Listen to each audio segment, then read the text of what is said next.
Coming up this week on NotSoLive, I'm talking to Becca W. We're talking everything from fame to YouTube, so roll the titles. Oh, you're gonna have fun editing this, aren't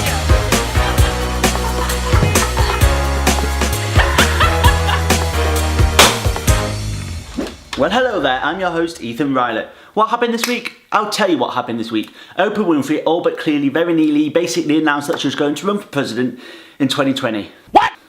And the world went mad. What the fuck? What could be worse than a talk show host as president? Yeah. Come on now though, who's going to be her vice president? Jimmy Fallon? Ellen DeGeneres?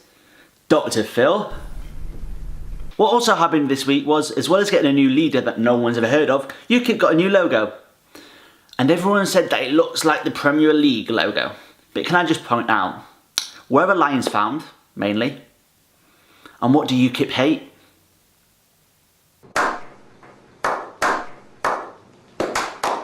But I guess they had to remove the pound from the logo, you know, I get that, and the pound's falling and at this rate in 2 years' time, his stone's got to be worth more than a pound. Goodbye, my lover. Goodbye, my friend. You have been the one. You have been the one for me. Isn't it just amazing when you can play the sketch that you played on your first episode on your 5th episode because it's still relevant? Yay! The price to fix Big Ben has just doubled. We really just need to employ that girl that was on this morning. Bim bom bim bom, bim bom bim bom, bim bom bim bom, bim bom bim bom. Twitter announced this week that it was going to put up its tweet character limit from 140 characters to 280 characters. And oh my, did it get put to some great use. But did no one think that Donald Trump would eventually have access to this 280 characters? We better start saying our goodbyes now. Now, I filmed with Becca a couple of weeks ago, and trust me, you're not going to want to miss this interview. It's an absolute scorcher. When I posted on Twitter earlier this week that I was struggling with the monologue, she gave me some fantastic advice. So yeah, let's take a look at some of Becca's best bits. Good afternoon, everybody. Today is Thursday, the 21st of September. We are in the Lego store in Leicester Square, and it's pretty cool. And Becca joins me now. It's great to have you here today. How are you? I'm okay. Bit nervous, to be honest, but I'm sure it'll be fine. Everyone always says they're nervous. There's nothing to be nervous about. This is only like NotSoLive. I know, but it's like the first time I'm being interviewed, so... Wow. I mean, it's always something you need to get used to as a YouTuber. You never know where your future's going to go. Well, yeah, but mine's probably not going to go very fast, so... That's what we all say, and then it does. Well... So, do you want to like share with people what happened last week? What happened last week? Oh, right. Yeah. Think what the week after this the week before this goes out, what happened? Yeah. Okay. So, I've been working on a film with some other YouTubers. So Will Khan, who goes to my university, and it's been released. Yay! We had the premiere for it on Thursday, so I'm assuming it went well. And yeah, so you can all go check it out. Make sure you do go check it out. It's amazing. Yes, it is. I mean, I've not seen it, but I know it's going to be amazing. Yeah. I'm taking Becca's word for it here. Well, I'm sure you'll be able to see it on YouTube, so... I'll leave the link down below for that. Yay! So, since you've made a short film, Yep. I'm guessing that's the sort of stuff that you're into, really. So, I only really actually started doing filmmaking when I started uni. Actually, the year before I started university, because I was actually doing acting beforehand. And then I realised that that's probably not the best thing that I want to do with my life. So I kind of got into filmmaking and behind the camera instead of in front of it. And that's what I've been doing ever since. Why did you like being in front of the camera? Was there any specific reason, or was it just not really your... I think it was because the place I kind of went to, what was it, sixth form / college, I applied for a different course and I didn't get onto that course and they put me onto a different one. So that kind of like set me back a bit and I was like, oh, okay, maybe I'm not that good. And then I was just, I don't know, I still enjoy performing and I really actually miss it. I really miss dancing mostly. But yeah, I don't know. I mean, you could But I become like like a dancing director. I don't direct, so no, What- I can't. What do you do then in like the industry? What's your role? So I mainly produce, which is kind of organising like everything and doing logistics and paperwork. It can be quite boring, especially with all the paperwork that has to be done and all the health and safety stuff, but it's an important job that needs to be done, so Yeah, health and safety gone mad. yeah, it's actually ridiculous. I know everyone talks about it, but I can just imagine all the stuff you have to do. Yeah, like some of the scripts I've been sent through and it's like, oh, so-and-so throws a glass at someone and I'm like, no, please don't do that to me, because that's like a massive thing that you really have to plan out and people don't really think about that sort of thing. And that's the sort of thing I have to think about. It's quite annoying. I'm like, because I'm into TV, I'm sure I read somewhere, like I've always been interested in that you all, like, I don't know if it's the same for like short films, but I imagine for big films that you need to have like ambulances on standby, first aid staff and all Yeah. that sort of stuff. We say we have people first aid trained, but 9 times out of 10, no one is. I should actually do a first aid course, to be honest, but it's so expensive and it runs out after like a year or 2 or something. Wow, okay, yeah. Yeah.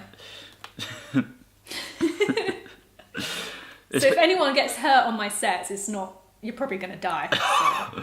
That's why you don't like people throwing glass at people then. Yeah, exactly. I'm like, no. This isn't happening. A little bit, yeah. So, you like making movies, do you like watching them as well? Yes. I have a Cineworld card, so I'm always like down at the cinema. What's the latest movie you've seen? It's a good question. I think the last one I went to see was with my dad for his birthday, which was... Oh, The Hitman's Bodyguard, I think it was. If you know that. No. No. It had Samuel L. Jackson and... Who's the other guy? Ryan Reynolds?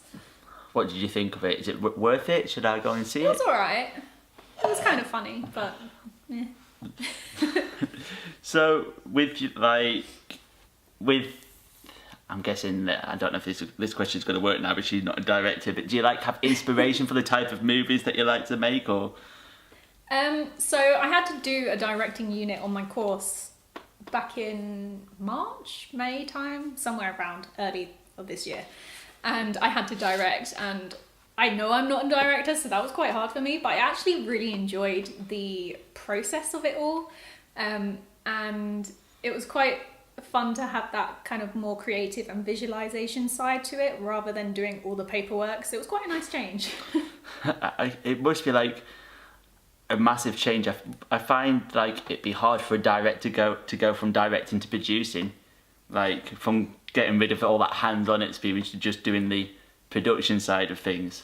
It was really weird doing the reverse as well, because I had to let someone else do all the like organizing, and like I'm quite set in my ways, and if someone else does it differently, I'm like, oh no. So it was weird to hand that over to someone else and be like, okay, you got to deal with this. You heard it here first. Becca's a control freak. A little bit, yeah. So I know you're not going to really want to answer this, but I've got to ask it. Okay. What's your favourite film? Okay, this is what I say to whenever anyone asks me this question.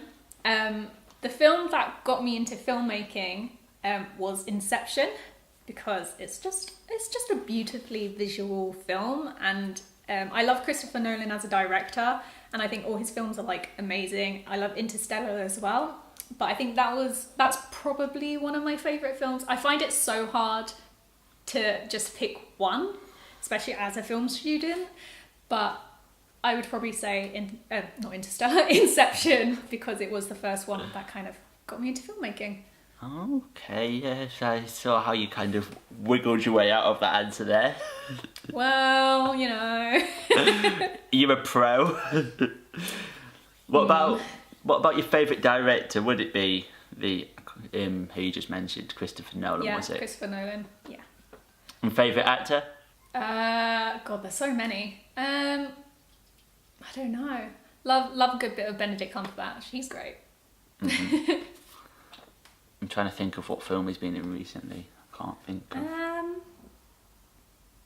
Doctor Strange. Not seeing that. I think he's in a new TV show coming out soon. Yeah, that rings a bell. Wasn't he in one of the, like... Oh, what was he in?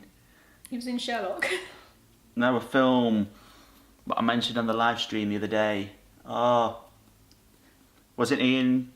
No, that was Eddie Redmayne. The same year as... Oh, anyway. Oh, yeah, The Imitation Game. Yes, that's it. That was him. Yeah. It's like, no, it's not the theory of everything. That's Eddie Redmayne. But yeah, that's what I remember him from. Yeah.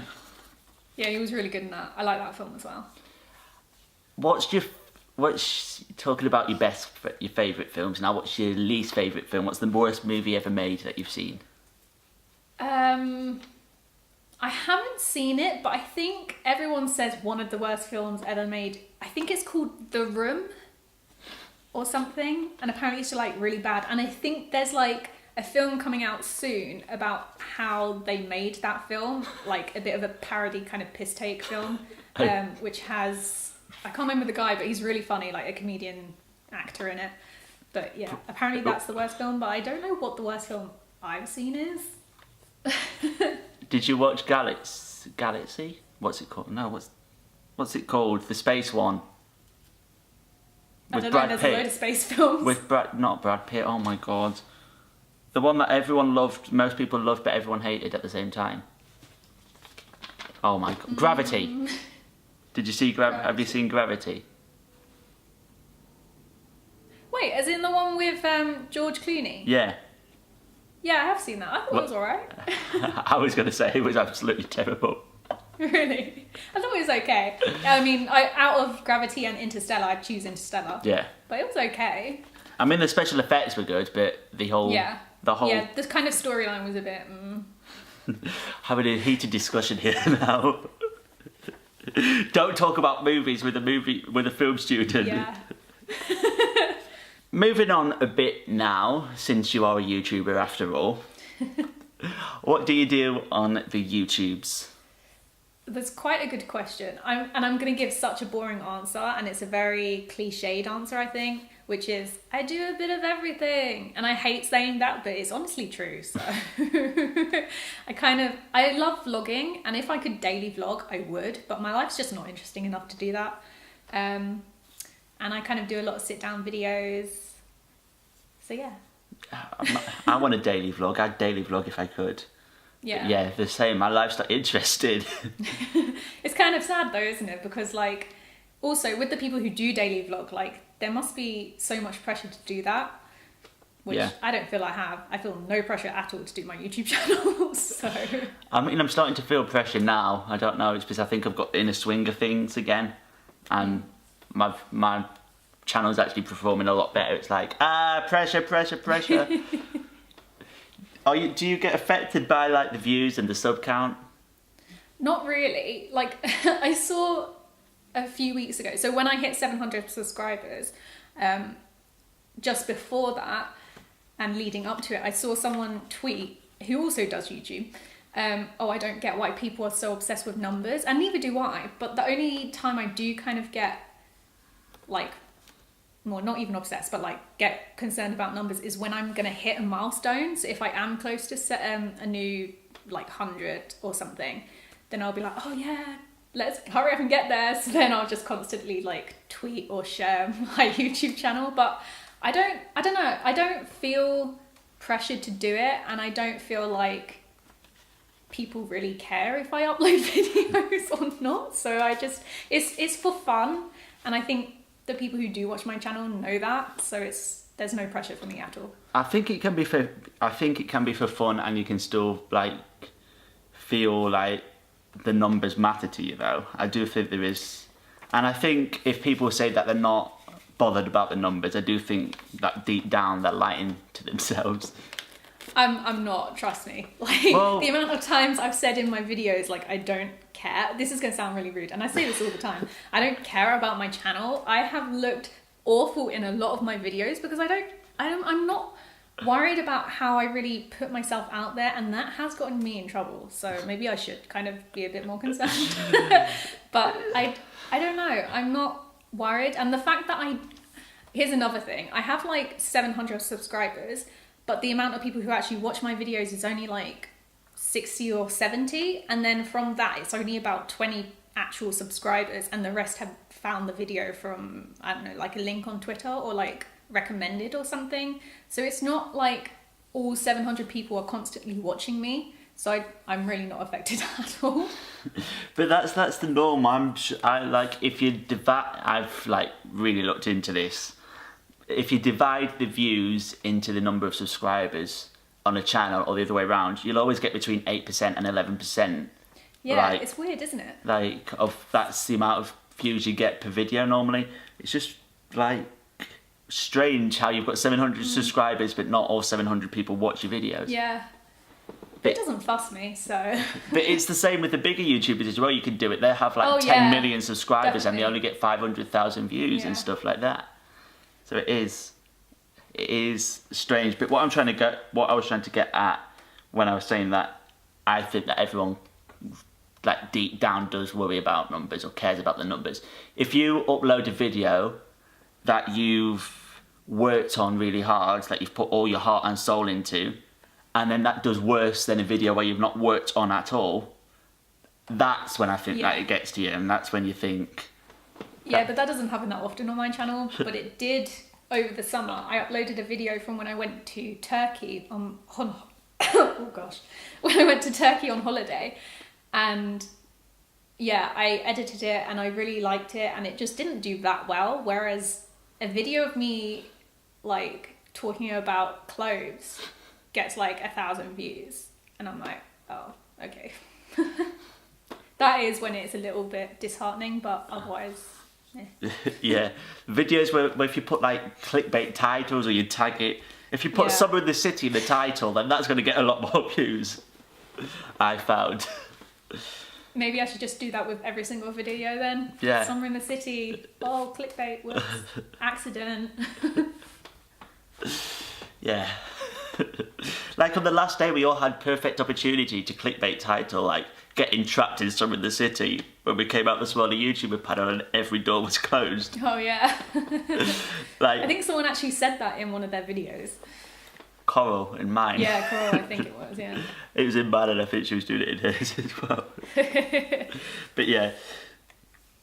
So what was the reason behind you starting YouTube? So, this channel that I use mainly is now, it's like 3.5 years old, I think. And I started that one because my friend was doing it before, and I was like, oh, I really miss doing that sort of thing, because I have an old channel which is like 11 years old, which I started doing sit down videos, but it actually started as something else. But I saw she was doing it and I was like, you know what, I kind of miss that. So I started it up again, and I actually started with makeup videos on my main channel now, but that quickly stopped. So yeah, she kind of got me into it again.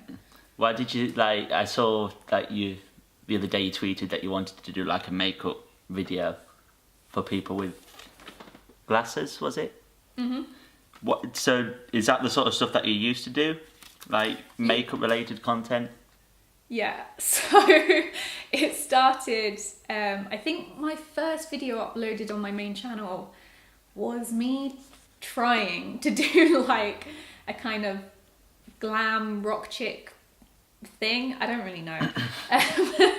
And yeah, I think I kind of stuck with makeup for like a year or a year and a half or something, and then I was like, yeah, I'm not great at this, so we're just gonna change it. But I kind of thought when I first started that makeup was what everyone was doing at the time, so I was like, might as well jump on the bandwagon.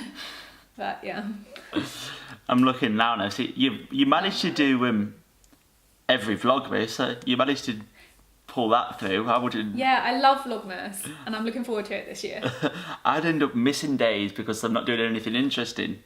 No, there was one day when I was literally really, really ill, and it was from last year. I've done it 3 years now, and I was literally just sat in bed, and I just spoke to the camera about, I think I was talking about how I was feeling ill, and it was like some stories that had happened to me recently, and it was great. I love Vlogmas so much. I might give it a go this year. Yeah, do. But I feel like Vlogmas, why does it stop on the 24th of December? It should like carry on until New Year. I think it's because people want to have that time with family and friends, so they don't want to have to pick up the camera and kind of talk to it, which I can understand. Yeah. Well, I'm going away this Christmas, so I'm going to definitely vlog it all anyway. Nice. Whether it's Vlogmas or not, I might like start it when on Christmas Day and then just do it until New Year when I've come back. Instead, I might shake things up a bit. So, what's the best thing that's come out of you what's the best thing that's come out of YouTube for you? Meeting the people, probably. When I first started, I kind of didn't really know anyone else who really did YouTube apart from my friend Emily, who has sadly gone off to uni now, and it makes me so sad. And so I think one of like my third or fourth videos was a collab with her. And then only about a year and a half ago, I started kind of meeting new YouTubers and YouTube friends on Twitter and stuff, and we used to talk, which is how I met like Coral and Ollie, and then we all met up this year, and it's been great, and now Coral's like one of my best friends. Ah, friendship.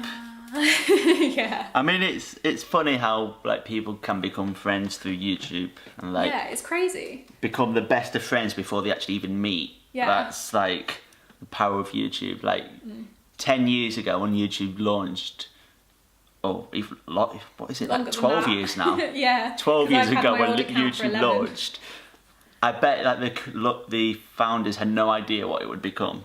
Definitely, yeah. It's like, oh, we're just going to upload videos of us going to the zoo. Yeah. And then it's turned into this massive thing.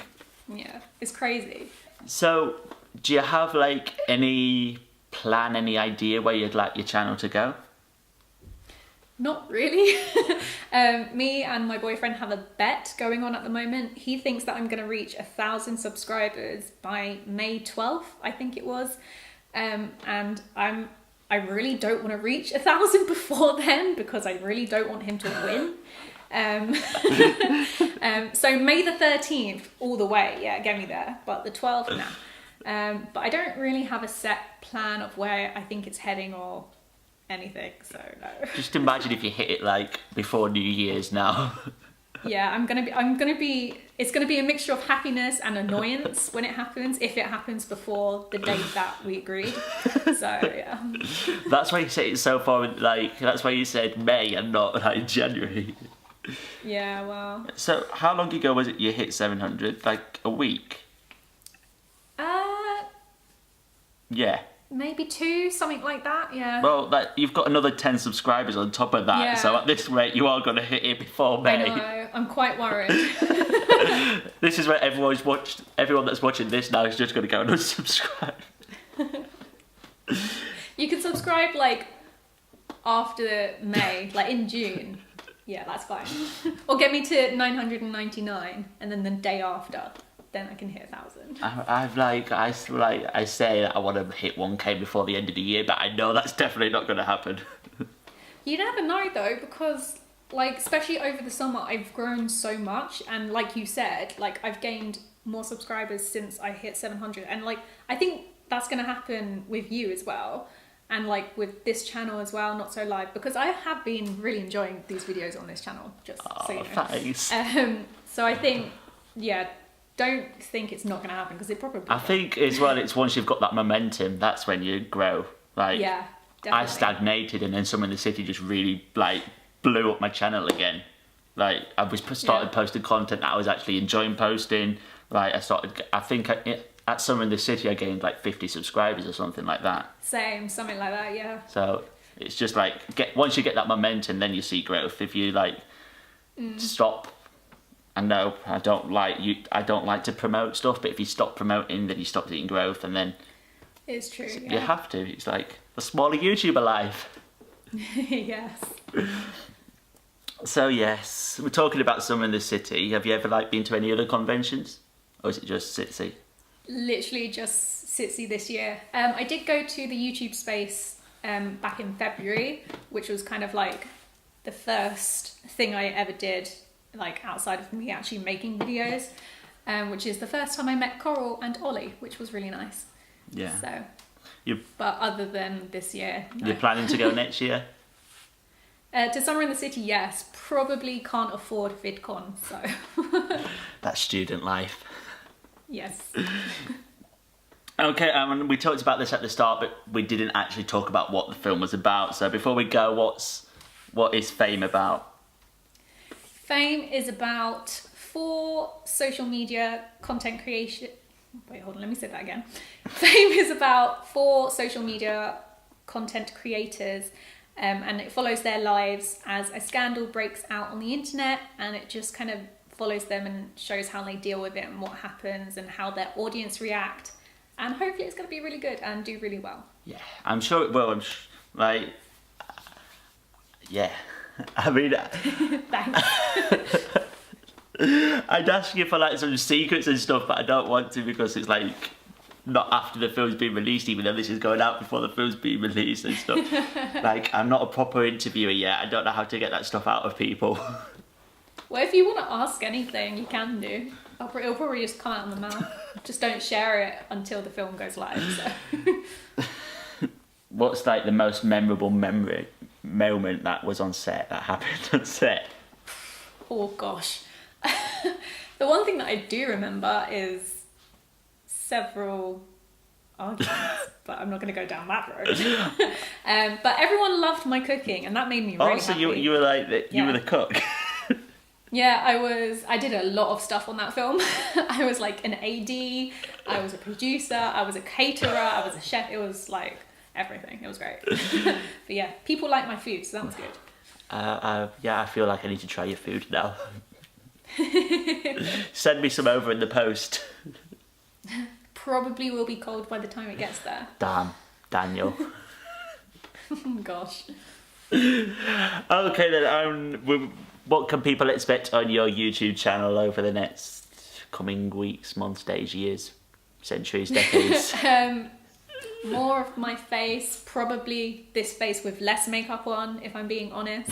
And me just talking and rambling to the camera with the odd, nicely filmed vlog or short film. Yes. One thing that I forgot to ask that I do want to get in quickly. Yeah? Does getting big on YouTube scare you?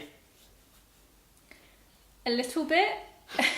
I don't think it's ever going to happen, but if it did, I would be quite worried and nervous as to what would happen to me and people around me. Do you think why does it scare you? Is it you think that the fame's going to get to you, or? No, not in that sense. I think it's more of a case that